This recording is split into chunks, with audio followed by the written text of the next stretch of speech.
ఓం శాంతి 7/5/2024 మధురమైన పిల్లలు, తండ్రి నుండి కరెంట్ తీసుకోవాలంటే సేవలో నిమగ్నమై ఉండండి. ఏ పిల్లలైతే సర్వస్వాన్ని త్యజించి తండ్రి సేవలో ఉంటారో వారే ప్రియమనిపిస్తారు, తండ్రి హృదయాన్ని అధిరోహిస్తారు. ప్రశ్న: పిల్లలకు స్థిరమైన సంతోషం ఎందుకుండదు? దానికి ముఖ్యమైన కారణమేమిటి? జవాబు: స్మృతి చేసే సమయంలో బుద్ధి భ్రమిస్తుంది. స్థిరమైన బుద్ధి లేని కారణంగా సంతోషం ఉండదు. మాయా తుఫాన్లు దీపాలను హైరాణపరుస్తాయి. ఎప్పటి వరకైతే కర్మలు అకర్మలుగా అవ్వవో అప్పటి వరకు సంతోషం స్థిరంగా ఉండదు. అందుకే పిల్లలు ఈ కృషినే చెయ్యాలి. ఓం శాంతి. ఓం శాంతి అనన్నప్పుడు ఎంతో ఉల్లాసంగా ఆత్మనైన నేను శాంతి స్వరూపాన్ని అని అంటారు. దీని అర్థం ఎంత సహజంగా ఉంది.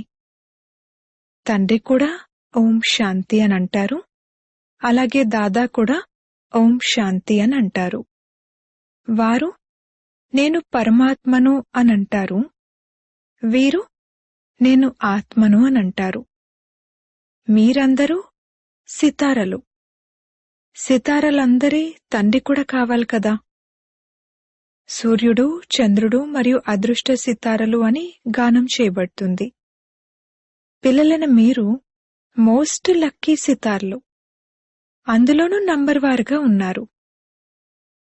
రాత్రివేళ చంద్రుడొచ్చినప్పుడు సితారలు కొన్ని డిమ్గా ఉంటాయి, కొన్ని ఎంతో ప్రకాశవంతంగా ఉంటాయి, కొన్ని చంద్రుని ఎదురుగా ఉంటాయి. సితార్లు కదా. మీరు కూడా జ్ఞాన సితారలు. బ్రుకుటి మధ్యలో అద్భుతమైన సితార మెరుస్తూ ఉంటుంది. తండ్రి అంటారు, ఈ సితారలు ఆత్మలు చాలా అద్భుతమైనవి. ఒకటేమిటంటే, ఇది ఎంతో చిన్న బిందువు, దీని గురించి ఎవరికీ తెలీదు. ఆత్మే శరీరం ద్వారా పాత్రను అభినయిస్తుంది. ఇది చాలా అద్భుతము. కావున పిల్లలైన మీలో కూడా నంబర్ వారుగా ఉన్నారు. ఒక్కొక్కరు ఒక్కోలా ఉన్నారు. ఏ సితారలైతే బాగా మెరుస్తూ ఉంటారో తండ్రి వారిని తలుచుకుంటూ ఉంటారు. ఎవరైతే చాలా సేవ చేస్తారో వారికి కరెంట్ లభిస్తూ ఉంటుంది. మీ బ్యాటరీ నిండుతూ ఉంటుంది. తమో ప్రధానుల నుండి సతో ప్రధానులుగా అయ్యేందుకు నంబర్వార్ పురుషార్థానుసారంగా సర్చ్ లైట్ లభిస్తుంది. తండ్రి అంటారు, ఎవరైతే నా కోసం సర్వస్వాన్ని త్యజించి సేవలో నిమగ్నమై ఉంటారో వారు చాలా ప్రియమనిపిస్తారు, వారు హృదయంపైకి కూడా ఎక్కుతారు. తండ్రి హృదయాన్ని తీసుకునేవారు కదా. దిల్వాలా మందిరం కూడా ఉంది కదా. అది దిల్వాలా లేక దిల్ను, హృదయాన్ని తీసుకునేవారి మందిరం. వారు ఎవరి హృదయాన్ని తీసుకుంటారు? మీరు చూశారు కదా. ప్రజాపిత బ్రహ్మ కూర్చుని ఉన్నారు కదా. తప్పకుండా వారిలో శివబాబా ప్రవేశించి ఉన్నారు. అంతేకాక మీరు ఆ మందిరంలో ఇది కూడా చూస్తారు, పైన స్వర్గస్థాపన కూడా ఉంది, కింద పిల్లలు తపస్సులో కూర్చున్నారు. ఈ మందిరం చిన్న మోడల్ రూపంలో తయారు చేయబడి ఉంది. కావున ఎవరైతే చాలా మంచి సేవ చేస్తారో వారు చాలా సహాయకులుగా ఉంటారు. మహారథులు, గుర్రపు స్వారీ వారు, పాదచారులు ఉన్నారు కదా. ఈ స్మృతి చిహ్నమైన మందిరం చాలా యాక్యురేట్గా తయారు చేయబడి ఉంది. ఇది మా స్మృతి చిహ్నమేనని మీరంటారు. ఇప్పుడు మీకు ప్రకాశం లభించింది. ఇంకెవ్వరికీ కూడా జ్ఞానమనే మూడవ నేత్రం లేదు. భక్తి మార్గంలోనైతే మనుషులకు ఏది వినిపిస్తే దానిని వారు సత్యం సత్యం అని అంటూ ఉంటారు. వాస్తవానికి అది అసత్యమే, కాని వారు దానిని సత్యంగా భావిస్తారు. ఇప్పుడు తండ్రి ఎవరైతే సత్యమో అటువంటి తండ్రి కూర్చుని మీకు సత్యం వినిపిస్తారు. దాంతో మీరు విశ్వాధిపతులుగా అవుతారు. తండ్రి అయితే ఎటువంటి కష్టాన్ని ఇవ్వరు. మొత్తం వృక్షం అంతటి రహస్యము మీ బుద్ధిలో కూర్చుంది. మీకు అర్థం చేయించడం ఎంతో సహజంగా అర్థం చేయిస్తారు. కాని సమయం ఎందుకు పడుతుంది? జ్ఞానాన్ని లేక వారసత్వాన్ని తీసుకోవడంలో సమయమేమీ పట్టదు. పవిత్రంగా అవ్వడంలోనే సమయం పడుతుంది. ముఖ్యమైనది స్మృతి యాత్ర. ఇక్కడికి మీరు వచ్చినప్పుడు ఇక్కడ మీకు స్మృతి యాత్ర పట్ల అటెన్షన్ ఎక్కువ ఉంటుంది. ఇంటికి వెళ్ళిన తర్వాత అంత ఉండదు. ఇక్కడందరూ నంబర్ వారుగా ఉన్నారు. కొందరైతే ఇక్కడ కూర్చునున్నప్పుడు వారి బుద్ధిలో మేం పిల్లలము, వారు తండ్రి అన్న నషాయే ఉంటుంది. అనంతమైన తండ్రి మరియు పిల్లలమైన మనము కూర్చున్నాము. తండ్రి ఈ శరీరంలోకి వచ్చి ఉన్నారని, దివ్య దృష్టిని ఇస్తున్నారని, సేవ చేస్తున్నారని పిల్లలైన మీకు తెలుసు. కావున వారొక్కరినే స్మృతి చేయాలి. ఇంకెటువైపుకు బుద్ధి వెళ్లకూడదు. ఎవరి బుద్ధి బయట భ్రమిస్తుంది, ఎవరెవరేమేం చేస్తున్నారు, ఎవరికి కునికిపాట్లొస్తున్నాయి, ఈ రిపోర్ట్ అంతా సందేశి ఇవ్వగలరు. ఏ సితారలైతే మంచి సేవాదారులుగా ఉన్నారో వారినే చూస్తూ ఉంటాను. తండ్రికి ప్రేమ ఉంది కదా. స్థాపనలో సహాయం చేస్తారు. అచ్చంగా కల్పకృతం లాగానే ఈ రాజధాని స్థాపన అవుతుంది. ఇలా అనేకసార్లు జరిగింది. డ్రామా చక్రం ఈ విధంగా తిరుగుతూనే ఉంటుంది. ఇందులో చింత యొక్క విషయం కూడా ఏది ఉండదు. బాబాతో పాటు ఉన్నారు కదా. కావున సాంగత్యపు రంగు అంటుతుంది. చింత తగ్గిపోతూ ఉంటుంది. ఇది డ్రామాగా రచింపబడి ఉంది. తండ్రి పిల్లల కొరకు స్వర్గ రాజధానిని తీసుకొచ్చారు. వారు కేవలం ఒకటే అంటారు, మధురాతి మధురమైన పిల్లలు, పతితం నుండి పావనంగా అయ్యేందుకు తండ్రిని స్మృతి చేయండి. ఇప్పుడిక మధురమైన ఇంటికి వెళ్ళాలి. దాని కొరకే మీరు భక్తి మార్గంలో కష్టపడతారు. కాని ఒక్కరు కూడా అలా వెళ్ళలేరు. ఇప్పుడు తండ్రిని స్మృతి చేయండి మరియు స్వదర్శన్ చక్రాన్ని తిప్పుతూ ఉండండి. అల్ఫ్ భగవంతుడు మరియు బే రాజ్యాధికారం. తండ్రిని స్మృతి చేయండి మరియు 84 జన్మల చక్రాన్ని తిప్పండి. ఆత్మకు 84 జన్మల చక్రం యొక్క జ్ఞానం లభించింది. రచయిత మరియు రచనల ఆది మధ్యాంతాల గురించి ఎవరికీ తెలీదు. మీకు తెలుసు. అది కూడా నంబర్వార్ పురుషార్థానుసారంగా. ఉదయాన్నే లేచి మీరు బుద్ధిలో ఇదే ఉంచుకోండి, ఇప్పుడు నేను 84 జన్మల చక్రాన్ని పూర్తి చేశాను, ఇక తిరిగి వెళ్ళాలి. అందుకే ఇప్పుడు తండ్రిని స్మృతి చేయాలి. తద్వారా మీరు చక్రవర్తులుగా అవుతారు. ఇదైతే సహజం కదా. కాని మాయ మిమ్మల్ని మరిపింపజేస్తుంది. మాయా తుఫాన్లున్నాయి కదా, అవి దీపాలను హైరాణపరుస్తాయి. మాయ చాలా శక్తివంతమైనది. దానిలో ఎంతటి శక్తి ఉందంటే అది పిల్లలను మరిపింపజేస్తుంది. ఆ సంతోషం స్థిరంగా ఉండదు. మీరు తండ్రిని స్మృతి చేయడానికి కూర్చుంటారు. కూర్చుని బుద్ధి ఇతర వైపులకు వెళ్ళిపోతుంది. ఇవన్నీ గుప్తమైన విషయాలు. ఎంతగా ప్రయత్నించినా కాని స్మృతి చేయలేకపోతారు. కొందరి బుద్ధి భ్రమించి స్థిరమైపోతుంది. మరికొందరు వెంటనే స్థిరమైపోతారు. మరికొందరు వారి వెనక ఎంత కష్టపడినా కాని వారి బుద్ధిలో నిలవదు. దీనిని మాయాయుద్ధమనంటారు. కర్మలను అకర్మలుగా తయారు చేసుకోవడానికి ఎంతగా కష్టపడాల్సుంటుంది. అక్కడైతే రావణరాజ్యమే లేదు. కావున కర్మలు వికర్మలుగా అవ్వవు. తప్పుడు కర్మలు చేయించడానికి అక్కడసలు మాయే ఉండదు. ఇది రాముడు మరియు రావణుడి ఆట. అర్ధకల్పం రామరాజ్యం, అర్ధకల్పం రావణరాజ్యం. పగలు మరియు రాత్రి. సంగమయుగంలో కేవలం బ్రాహ్మణులే ఉంటారు. ఇక రాత్రి పూర్తయి పగలు ప్రారంభమవ్వనున్నదని ఇప్పుడు బ్రాహ్మణులైన మీరు అర్థం చేసుకుంటారు. ఆ శూద్రవర్ణం వారేమైనా అర్థం చేసుకుంటారా? మనుషులైతే ఎంతో శబ్దం చేస్తూ భక్తి మొదలైన వాటి గీతాలను గానం చేస్తారు. మీరైతే శబ్దం నుండి అతీతంగా వెళ్ళాలి. మీరైతే మీ తండ్రి స్మృతిలోనే ఆనందంగా నిమగ్నమై ఉంటారు. ఆత్మకు జ్ఞానమనే మూడవనేత్రం లభించింది. ఇప్పుడిక తండ్రిని స్మృతి చేయాలి అని ఆత్మ భావిస్తుంది. భక్తి మార్గంలో శివ్ బాబా అనైతే అంటూ వచ్చారు. శివుని మందిరంలో శివుణ్ణి బాబా అని తప్పకుండా అంటారు, కాని జ్ఞానమేమీ లేదు. ఇప్పుడు మీకు జ్ఞానం లభించింది. వారు శివ్ బాబా, ఇది వారి చిత్రం. కాని భక్తులైతే వారిని లింగంగానే భావిస్తారు. ఇప్పుడు మీకైతే జ్ఞానం లభించింది.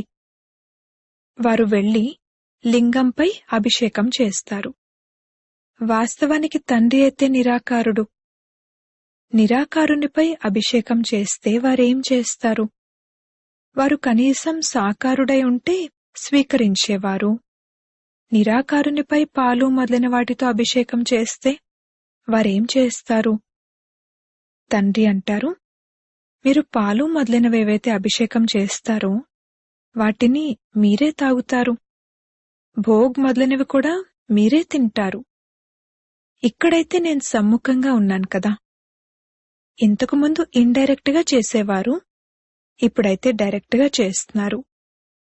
బాబా కిందకొచ్చి పాత్రను అభినయిస్తారు. సర్చ్ లైట్ ఇస్తున్నారు. మధుబన్కు బాబా వద్దకు తప్పకుండా వెళ్ళాలి, అక్కడ మా బ్యాటరీ బాగా ఛార్జ్ అవుతుంది అని పిల్లలు భావిస్తారు.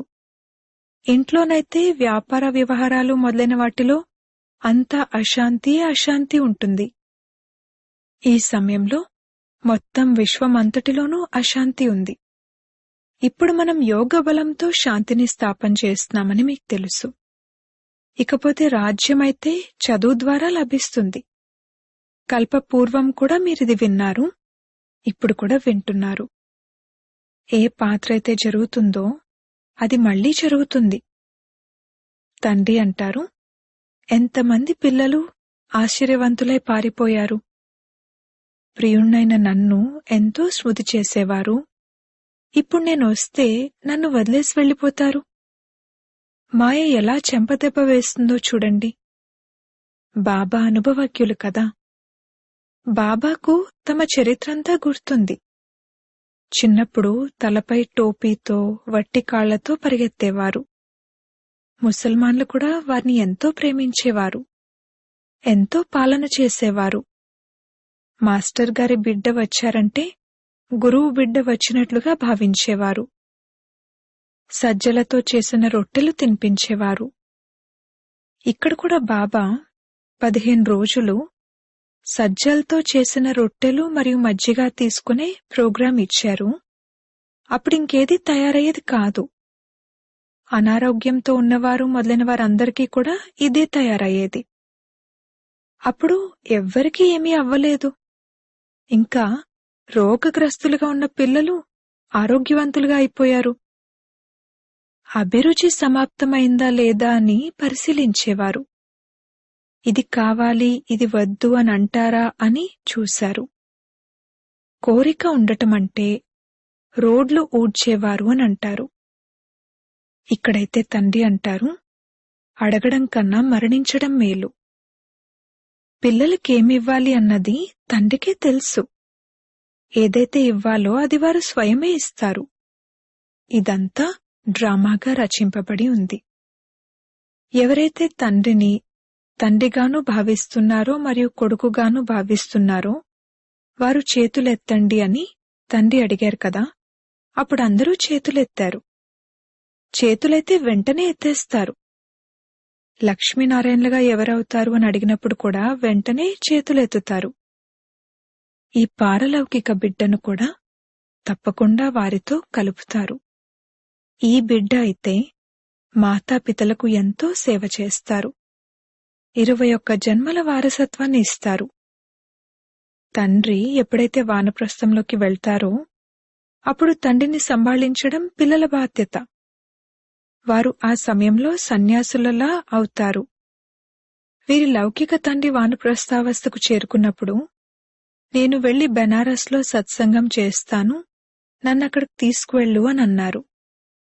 హిస్టరీని వినిపించండి. మీరు బ్రాహ్మణులు. ప్రజాపిత బ్రహ్మ కుమార కుమారీలు. ప్రజాపిత బ్రహ్మ గ్రేట్ గ్రేట్ గ్రాండ్ ఫాదర్. వీరు మనుష్య సృష్టిలోని మొట్టమొదటి ఆకు. వీరిని జ్ఞానసాగరుడు అని అనరు. అలాగే బ్రహ్మ విష్ణు శంకర్లు కూడా జ్ఞానసాగర్లు కారు. శివబాబా వారు అనంతమైన తండ్రి, కావున వారి నుండి వారసత్వం లభించాలి కదా. ఆ నిరాకారుడైన పరంపిత పరమాత్మ ఎప్పుడు వచ్చారు, ఎలా వచ్చారు, వారి జయంతిని జరుపుతారు, కానీ ఈ విషయాలెవ్వరికీ తెలియవు.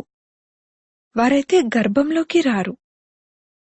నేను వీరిలోకి ప్రవేశిస్తాను, వీరి అనేక జన్మల అంతిమంలో వానప్రస్థావస్థలో ప్రవేశిస్తాను అని అర్థం చేయిస్తారు. మనుషులు ఎప్పుడైతే సన్యాసం తీసుకుంటారో అప్పుడు వారిది వానప్రస్థావస్థగా పిలువబడుతుంది. ఇప్పుడు తండ్రి మీతో అంటున్నారు, పిల్లలు, మీరు పూర్తిగా 84 జన్మలు తీసుకున్నారు. ఇది అనేక జన్మల అంతిమ జన్మ. లెక్కైతే మీకు తెలుసు కదా. కావున నేను వీరిలోకి ప్రవేశిస్తాను. నేను వచ్చి ఎక్కడ కూర్చుంటాను? వీరి ఆత్మ ఎక్కడైతే కూర్చుందో వారి పక్కన వచ్చి కూర్చుంటాను. గురువులు తమ శిష్యుణ్ణి తమ గద్దెపై పక్కన కూర్చోబెట్టుకుంటారు కదా. అలాగే వీరి స్థానము ఇక్కడే ఉంది, నా స్థానము ఇక్కడే ఉంది. ఓ ఆత్మల్లారా, నన్నొక్కరినే స్మృతి చేసినట్లయితే పాపాలు వినాశనమవుతాయి అని చెప్తాను. మనుషుల నుండి దేవతలుగా అవ్వాలి కదా. ఇది రాజయోగము. కొత్త ప్రపంచం కోసం తప్పకుండా రాజయోగం కావాలి.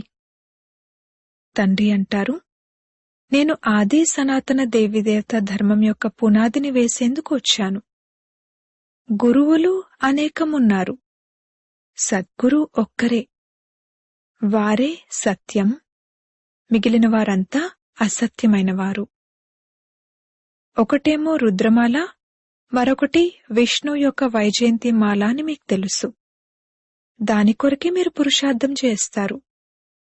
తండ్రిని స్మృతి చేసినట్లయితే మాలలోని మణులుగా అవుతారు. ఆ మాలను మీరు భక్తి మార్గంలో స్మరిస్తారు, కాని ఆ మాల ఎవరిది అన్నది మీకు తెలియదు. పైన పుష్పం ఎవరు, ఆ తర్వాత మీరు ఏమిటి, మణులు ఎవరు అన్నది ఏమీ తెలియదు. ఎవరి మాలనైతే స్మరిస్తారో వారి గురించి ఏమీ అర్థం చేసుకోరు. ఏదో అలా రామ రామ అంటూ మాలను తిప్పుతూ ఉంటారు. రామ రామ అని అనడంతో సర్వమూ రాముడేనని భావిస్తారు. సర్వవ్యాపి విషయం యొక్క అంధకారం దీన్నుండే వెలువడింది. మాల అర్థమే వారికి తెలియదు. కొందరు 100 సార్లు మాలను తిప్పమని చెప్తారు, కొందరు ఇన్నిసార్లు తిప్పమని చెప్తారు. తండ్రి అయితే అనుభవజ్ఞులు కదా. 12 మందిని గురువులుగా చేసుకున్నారు. 12 మంది అనుభవాలను తీసుకున్నారు. తమ గురువు ఉంటూ కూడా ఇంకా అనుభవాలు లభించగలవని ఇతరుల వద్దకు వెళ్లేవారు కూడా ఎందరో ఉంటారు. మాల మొదలైనవి తిప్పుతారు. అది పూర్తి అంధశ్రద్ధ. మాలను పూర్తి చేసి పుష్పానికి నమస్కారం చేస్తారు. శివబాబా పుష్పం కదా. అనన్యులైన పిల్లలైన మీరే మాలలోని మణులుగా అవుతారు. మళ్లీ మీ స్మరణ జరుగుతుంది. వారికి ఏమీ తెలీదు. వారైతే కొందరు రామ అంటారు, కొందరు శ్రీకృష్ణుని తలుచుకుంటారు. అర్థమేమీ లేదు. శ్రీకృష్ణ శరణం అని అనేస్తారు. నిజానికి అతనైతే సత్యుగ యువరాజు. అతని శరణు ఎలా తీసుకుంటారు? శరణు అనేది తండ్రి నుండి తీసుకోవడం జరుగుతుంది. మీరే పూజ్యులుగా ఉంటారు, మళ్లీ పూజారులుగా అవుతారు. 84 జన్మలు తీసుకుని పతితులుగా అయ్యారు కావున మీరు శివబాబాతో అంటారు, ఓ పుష్పమా, మమ్మల్ని కూడా మీ సమానంగా తయారు చేయండి. అచ్చా, మధురాతి మధురమైన సికిలదే పిల్లలకు మాతా పిత బాప్దాదాల ప్రియ స్మృతులు మరియు గుడ్ మార్నింగ్. ఆత్మిక పిల్లలకు ఆత్మిక తండ్రి నమస్తే. ధారణ కొరకు ముఖ్య సారము. మొదటి పాయింట్, ఏ రకమైన కోరికను పెట్టుకోకూడదు. ఆసక్తిని సమాప్తం చేయాలి. బాబా ఏది తినిపిస్తే అది. అడగడం కన్నా మరణించడం మేలు అని మీకు డైరెక్షన్ ఉంది. రెండవ పాయింట్, తండ్రి నుండి సర్చ్ లైట్ తీసుకునేందుకు ఒక్క తండ్రి పట్ల సత్యమైన ప్రేమను ఉంచాలి. బుద్ధిలో ఏమని నష ఉండాలంటే, మేం పిల్లలము, వారు తండ్రి, వారిచ్చే సర్చ్ లైట్తో మేం తమో ప్రధానం నుండి సతో ప్రధానంగా అవ్వాలి. వరదానము, దయాభావన ద్వారా నిమిత్త భావంతో సేవ చేసే సర్వ మోహముక్త్ భవ.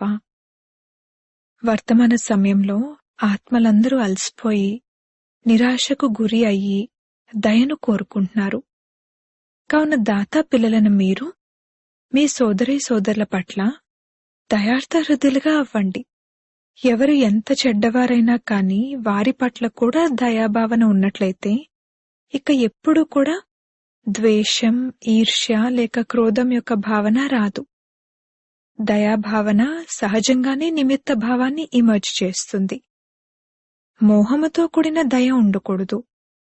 సత్యమైన దయ మోహముక్తులుగా చేస్తుంది, ఎందుకంటే అందులో దేహభానం ఉండదు. స్లోగన్, ఇతరులకు సహయోగాన్నివ్వటమే స్వయం యొక్క ఖాతాను జమ చేసుకోవటము. ఓం శాంతి.